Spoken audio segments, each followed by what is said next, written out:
Thanks for giving us an early look. Don't worry, it's only June. It'll air out over the summer. What? You'll have all summer to get used to the idea.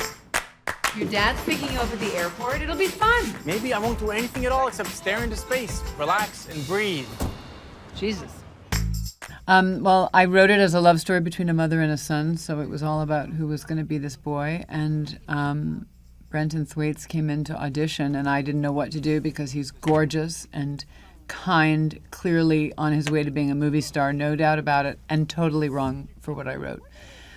So I was very confused and really said, "You're amazing," and just not at all right for the part. And he said, "I'd like to come back in." And that reminded me of me. I got some of the best parts I've ever had by saying, "I'd like to come back in." Really? Oh yeah, for sure.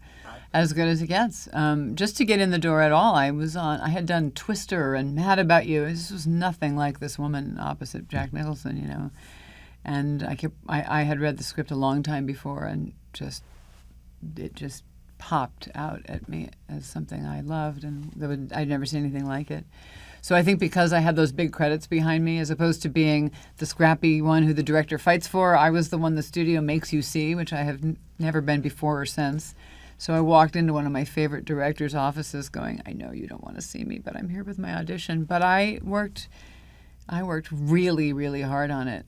And, you know, somewhere along the way, I saw him try to find somebody to film the audition and maybe do the other scene. And I noticed him notice that something was happening. If nothing else, just my desire to be in it. And I came in and read again, and then I came and met with Jack, and, you know, I didn't pass out, so I passed that test. And finally he called, and I was doing my TV show at the same time. And he said, "You know, I'm really close to thinking you're right for it. I'm not sure." And I remember saying, "You should be sure. I want you to be sure." And the next thing I know, he was wanting me to do the part. And I'm very lucky it worked out that way. That's very interesting that you said you should be sure. Yeah. I mean, I wanted him to Believe in you. Yeah, I wanted him to believe in me.